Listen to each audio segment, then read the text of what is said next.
Outro parâmetro que surge, também bem relevante quando nós pensamos nas provas, o que nós chamamos de núcleos do processador. Bem, não sei se tu sabe, mas o processador, ele possui vários núcleos de processamento. Quer dizer, é muito comum a gente comprar um processador de 2 núcleos, de 3 núcleos, de 4 núcleos e assim sucessivamente. Isso porque os núcleos do processador é como se fosse... A ideia seria basicamente de ter vários locais dentro de um processador para realizar processamento simultâneo. Tu imagina, se eu tenho um processador de um núcleo só, eu só tenho um local, um núcleo de processamento, que é o local onde os dados serão processados dentro do processador.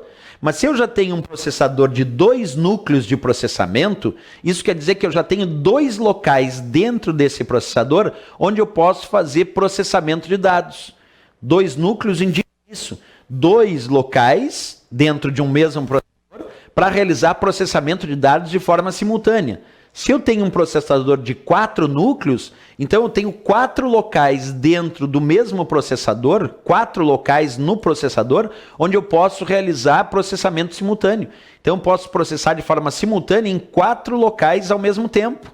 Então a comparação de um processador de 2 GHz, de 64 bits e de um núcleo, e um processador de 2 GHz, 64 bits e 4 núcleos, percebe? Um tem um local só para processar os dados. E aquele de 4 núcleos tem 4 locais para processar dados. Obviamente, um de 4 núcleos, comparado a um de um núcleo só, sendo que todos os outros parâmetros de desempenho são similares, o processador de 4 núcleos vai conseguir atingir um desempenho melhor do que aquele de um núcleo só. Então, além de termos a ideia da quantidade do clock, que é o indicativo da frequência de processamento, que é medido em hertz, também a arquitetura de 32 ou 64 bits, nós temos que verificar também a quantidade de núcleos de um processador, porque essa quantidade de núcleos, sim, vai ser um importante parâmetro de desempenho para o teu processador. Tu vê quantos parâmetros, né? É clock, é a quantidade de núcleos do processador, é se ele é 32 ou 64 bits. A própria memória interna, por exemplo, tem processadores com mais memória cache do que outros. Uma memória chamada cache.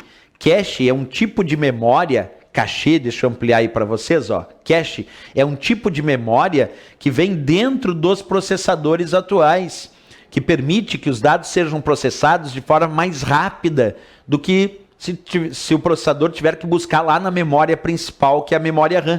Porque uma das características dessa memória cache, que vem dentro dos processadores, é uma memória de acesso muito rápido.